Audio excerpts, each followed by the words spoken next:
이 땅을 살아가는 모든 사람들이라면 행복한 삶을 동경하며 살아갑니다. 만약 누군가가 여러분에게 행복과 불행, 불행과 행복 중 어느 것을 원합니까? 라고 묻는다면 여러분의 행복과 불행 중 무엇을 택하여 말씀하시겠습니까? 그렇습니다. 불행을 택할 사람은 아무도 없을 것입니다. 우리는 지금까지 정말이지 너무나도 많은 사람들을 만나며 살아왔습니다. 그렇게 많은 사람들 중에서 혹시 나는 불행을 원합니다, 나는 불행해지고 싶습니다 라고 말하는 사람을 보신 적이 있으신가요? 그렇습니다. 사람이라면 누구나 남녀노소를 불문하고 행복을 꿈꿉니다. 그리고 그 행복을 실제 삶으로 누리기를 원합니다. 그렇다면 우리가 그토록 열망하고 누리고 싶어하는 행복, 그 행복한 삶, 그것은 어떤 삶일까요? 우리는 어떤 사람을 행복한 사람이라고 말할 수 있을까요? 오늘 한 시인의 노래를 통해서 행복한 사람은 누구이고 그 삶이 어떠한지를 함께 살펴보길 원합니다. 오늘 본문인 시편 112편을 노래한 시인은 우리보다 먼저 이 행복에 대해서 깊이 고민했던 사람이었던 것 같습니다.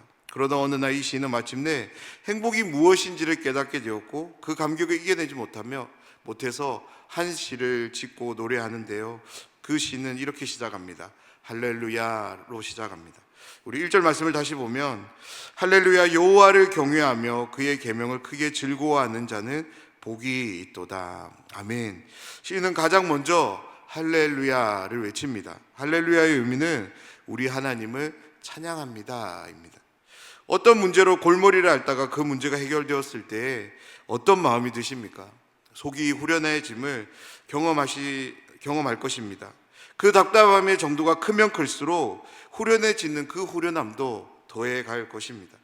더군다나 그 해소로 인해 찾아오는 기쁨, 그 기쁨을 주체할 수 없을 때 우리의 입에는 자연스레 노래가 나오게 되는 거죠. 이 기쁨을 경험해 본 사람, 그로 인해 노래를 불러본 사람만이 알 수 있는 신비입니다. 바로 이 신비가 시인에게 실제 삶으로 주어졌습니다. 시인이 그토록 고대했던 행복에 대한 해답, 그 실마리를 찾게 된 것인데요, 그때 이 시인이 이렇게 외치는 거죠. 할렐루야라고. 사랑하는 여러분, 이 할렐루야라는 이 몇 마디의 말에 시인의 모든 신앙관이 담겨져 있는 것 같습니다. 왜 그럴까요? 자신이 그토록 고대하며 찾아 헤맸던 그 행복이 다름 아닌 하나님으로부터 비롯됨을 시인은 깨달았기 때문입니다. 만약 행복이라고 하는 것이 하나님이 아닌 세상에 있다면, 세상의 어떤 것에서 찾을 수 있고 누릴 수 있는 것이라면 이 시인은 이제부터 하나님께 물을 것이 아니라 세상에 나아가서 행복을 찾아야 합니다. 행복을 누리기 위해 수고를 해야 합니다. 그런데 자신이 그토록 고대했던 행복이 바로 하나님 안에 있기에 시인은 이제 그럴 필요가 없어진 거죠. 이때 시인의 마음에는 큰 안도감이 밀려왔을 것입니다. 그리고 그 큰 감사가 그의 마음에 품어졌습니다. 그로 인해 시인은 이렇게 외치는 것입니다. 할렐루야, 우리 하나님을 찬양합니다 라고. 계속적으로 시인의 말에 집중해 보면 시인은 행복한 사람이 누군지를 두 가지 삶의 근거에서 소개하는데요, 하나님을 경외하며 그의 계명을 크게 즐거워하는 자가 행복한 사람이라고 말씀합니다. 우리는 이 말씀을 주의해서 봐야 하는데요, 어떤 점을 주의해서 봐야 되냐면 이 두 가지 삶의 태도, 즉 하나님을 경외하는 것과 하나님의 말씀을 크게 즐거워하는 것, 행복에는 이 두 가지의 삶의 태도가 모두 필요하다라고 말합니다. 사랑하는 여러분, 행복한 사람이 되기를 원하십니까? 그러면 하나님을 경외하시기 바랍니다. 그리고 하나님의 말씀을 즐거워하는데 그냥 즐거워하는 것이 아니라 크게 즐거워해 보시기를 부탁드립니다. 이 시인의 노래가 정말로 맞다면, 진리라면 하나님을 경외하는 사람, 하나님의 말씀을 크게 즐거워하는 사람을 행복한 삶으로 인도해 주실 줄 믿습니다. 사랑하는 여러분, 넓은 평수에 교통 좋은 아파트에 사는 것, 좋은 옷을 입고 다니고 좋은 차를 타고 다니는 것, 나의 자녀가 좋은 직장에 가서 소위 세상적인 성공을 이루는 것, 나의 손자, 손녀들이 공부를 잘해서 좋은 대학에 가는 것, 이 모든 것에서 우리는 분명 행복을 경험합니다. 하지만 이 모든 것들보다, 설령 이 모든 것들이 없다 하더라도 나의 일상이 하나님을 경외하는 삶이고 매일의 삶 속에서 하나님의 말씀으로 인한 큰 기쁨이 있다면 오늘 시편을 노래한 시인처럼 나는 행복한 사람입니다 라고 말할 수 있는 용기가, 믿음이 우리의 용기, 우리의 믿음이 되기를 간절히 소원합니다. 그렇다면 왜 시인은 세상적인 부귀영화가 아니라 하나님을 경외함이, 그의 계명을, 그의 말씀을 크게 기뻐하는 것이 행복한 사람이라고 말하는 것일까요? 2절을 시작으로 9절까지 모두 7절에 걸쳐서 시인은 이 행복한 사람이 누리게 되는 삶을 소개하면서 그 근거를 뒷받침하는데요, 다름 아닌 이 삶은 하나님을 경외하는 사람에게, 하나님의 말씀을 크게 기뻐하는 사람에게 하나님께서 베푸신다라고 약속으로 주신 삶의 모습들입니다. 시인은 하나님 안에서 이 놀라운 삶의 이치들을 깨닫게 되었고, 그래서 그러한 사람이 행복한 사람이라고 노래하고 있는 것입니다. 2절 말씀을 보면 그의 후손이 땅에서 강성하며 정직한 자들의 후손에게 복이 있으리로다. 아멘. 하나님을 경외하고 하나님의 계명, 말씀들을 크게 기뻐하는 사람들에게 하나님은 후손에 대한 복을 허락하십니다. 그 복이 어떠한 복이냐면 후손들이 땅에서 강성하게 될 것이다 라고 말씀합니다. 여기서 강성하다는 것은 어떤 힘 때문에 얻게 되는 강력함이라는 의미도 있지만, 땅과 연결지어 본다면 번영을 의미합니다. 다시 말해서 후손들이 땅에서 살아갈 때 성공을 통한 번성을 누리게 될 것이다 라고 말씀하는 거죠. 그렇다면 왜 하나님을 경외하는 사람의 후손이, 하나님의 계명을 크게 즐거워하는 사람들의 후손들이 땅에서 번영을 누리게 되는 것일까요? 구약의 모든 율법들이 담아내는 두 가지 정신이 있습니다. 그 정신이 무엇이냐면 하나님 사랑, 이웃 사랑입니다. 다시 말해서 하나님을 경외하는 사람은 동시에 사람들을 공경합니다. 하나님의 말씀을 크게 기뻐하는 사람은 하나님의 말씀이 지향하는 정신에 대해서 크게 동의하기에 그것이 무엇일까요? 바로 이웃 사랑인 거죠. 하나님의 말씀을 크게 기뻐하는 사람은 이웃을 사랑하는 사람이 됩니다. 사람을 공경하고 모든 사람들을 사랑으로 대하는 그 사람을 어느 누가 싫어할까요? 이런 사람을 환영 안 할 사람은 아무도 없습니다. 무엇보다 하나님께서 그러한 사람과 함께 하시기에 그 영혼이 이 땅에서 번영할 수 있는 것입니다. 그렇습니다. 하나님을 경외하며 하나님의 말씀을 크게 기뻐하는 사람의 후손이 이 땅에서 번성할 수 있는 이유는 어떤 특별한 복이 주어지기 때문이 아니라 그 후손들을 미워하거나 싫어할 사람이 없기 때문입니다. 그로 인해 어떤 일이 함께 일어나냐면 3절 말씀인데요, 부와 재물이 그의 집에 있으며 그의 공의가 영구히 서 있으리로다. 아멘. 시인은 계속적으로 그 복을 이렇게 이어가는데 부와 재물이 그의 집에 있으며 라고 노래합니다. 한글 성경에는 이제 있다, 어떤 사물이 이제 존재하는 의미로 이제 번역하는데요, 이 단어는 어떤 기둥과도 같은 것이 세워지는 것으로 번역되기도 합니다. 다시 말해서 부와 재물 그리고 공의가 일시적으로 함께하는 것이 아니라 영구히 세워져 있을 것이라고 노래합니다. 사랑하는 여러분, 나의 행복함이 나로 끝나는 것이 아니라 자녀들의 형통함으로 이어지게 된다면 이것보다 더 큰 행복이 어디에 있을까요? 부모된 모든 분들의 심정이 무엇입니까? 그것은 나보다 자녀들이 더 잘 되기를 바라는 마음, 그 마음이 모든 부모된 분들의 마음 심정일 것입니다. 자녀들의 형통함을 진정으로 원하십니까? 자녀들이 이 땅에서 행복을 누리며 살아가기를 정말로 원하십니까? 그렇다면 시편 112편을 노래한 이 시인의 노랫소리에 우리는 귀를 기울여야 될 것입니다. 무엇을 노래합니까? 하나님을 경외할 것을 노래하고요, 그의 계명 말씀을 크게 즐거워할 것을 노래하고 있습니다. 이 새벽 시간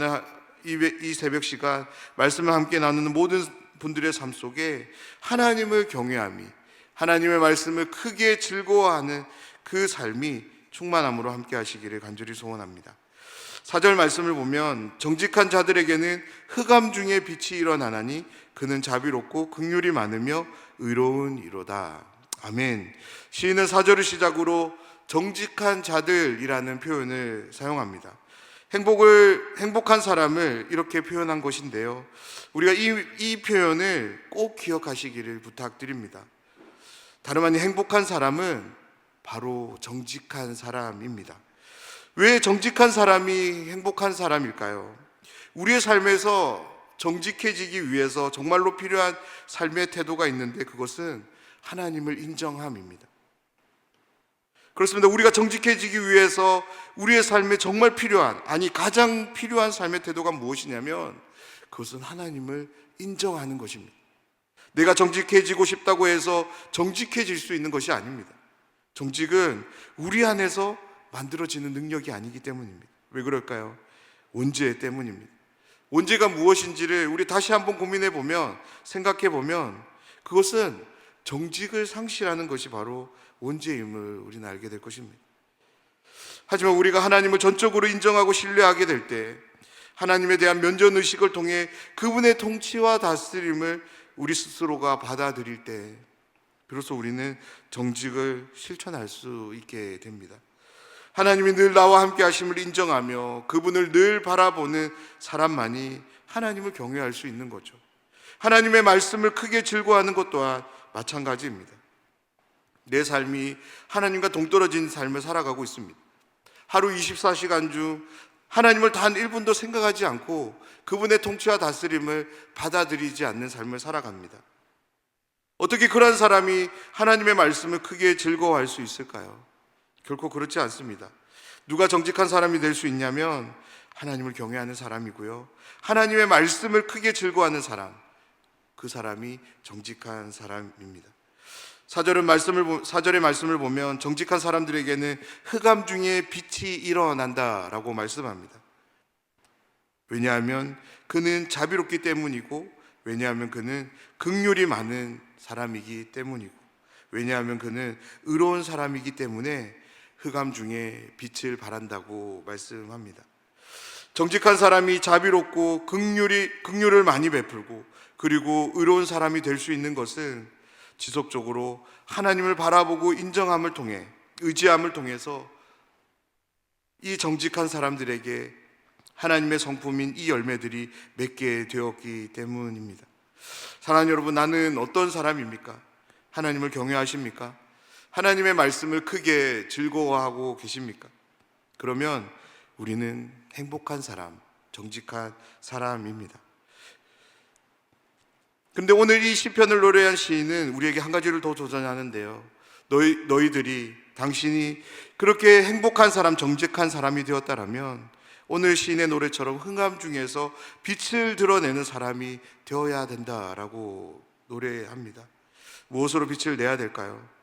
오늘 시인이 말한 것처럼, 노래한 것처럼 우리는 자비로움으로, 긍휼을 많이 베품으로, 우리에게 허락된 의로움을 통해서 죄악으로 점철된 이 어두운 세상에서 한 줄기 빛을 드러내는 삶을 살아야 될 줄 믿습니다. 9절 말씀인데요, 그가 재물을 흩어 빈궁한 자들에게 주었으니 그의 의가 영구히 있고 그의 뿔이 영광 중에 들리리로다. 아멘. 9절 말씀은 2절에서 8절의 모든 상황들을 삶을 이제 정리함과 동시에 마지막 10절 말씀과 대조를 이루는 말씀인데요, 시인이 9절에서 이렇게 노래한 이유는 이 노래를 듣는 모든 하나님의 백성들에게 강력하게 이 행복한 삶을 도전하며 권면하기 위해서 이것을 노래합니다. 9절 말씀을 이제 바르게 해석하기 위해서 한 가지를 덧붙여야 되는데, 그것은 이 삶을 만드시는 주체, 그 주체자이신 하나님을 우리는 기억하며 9절 말씀을 읽어가야 합니다. 이게 무슨 말이냐면, 행복한 사람이, 정직한 사람이 자신의 재물을 가난한 자들에게 나누어 주었을 때 하나님께서 그의 의가 영구히 서게 하시고 그의 뿔이, 성경에서 뿔은 권세와 능력을 의미합니다. 하나님께서 그의 권세와 능력을 영광 중에 높이 들어주실 것이니 계속적으로 자신의 재물을 가난한 자들에게 행복한 삶, 정직한 삶을 살아가는 그 삶을 이제 도전하고 있는 것입니다. 오늘 말씀은 행복한 사람이 어떠한 사람인지를 노래하는 시편입니다. 이 노래가 어떻게 다가오시는지요? 우리의 삶의 행복이라고 하는 것이 너무나도 물질관에 얽매여 해석되고 있지는 않으신가요? 오늘 말씀을 통해 우리의 행복관이 성경이 말하는, 하나님이 안내하는 행복관으로 튜닝, 조율되는 은혜가 있기를 간절히 소원합니다. 오늘 말씀은 무엇을 말합니까? 여호와를 경외하는 자가 행복한 사람이라고 노래합니다. 하나님의 말씀을 크게 즐거워하는 사람이 행복한 사람이라고 말씀합니다. 그런데 그것만 노래하지 않는데요, 무엇을 또한 노래하냐면 물질로 누리게 되는 모든 행복들을 하나님께서 이 행복한 사람에게 덤으로 주실 것이라고 노래하고 있습니다. 하나님을 경외하고 그분의 말씀을 크게 즐거움을 통해 행복자가 되기를 간절히 소원합니다. 매일의 삶 속에서 그 행복자로서 하나님이 베푸시는 모든 복들을 실제 삶으로 크고 영화롭게 누리며 살아가는 모든 분들이 되시기를 주님의 이름으로 축원합니다.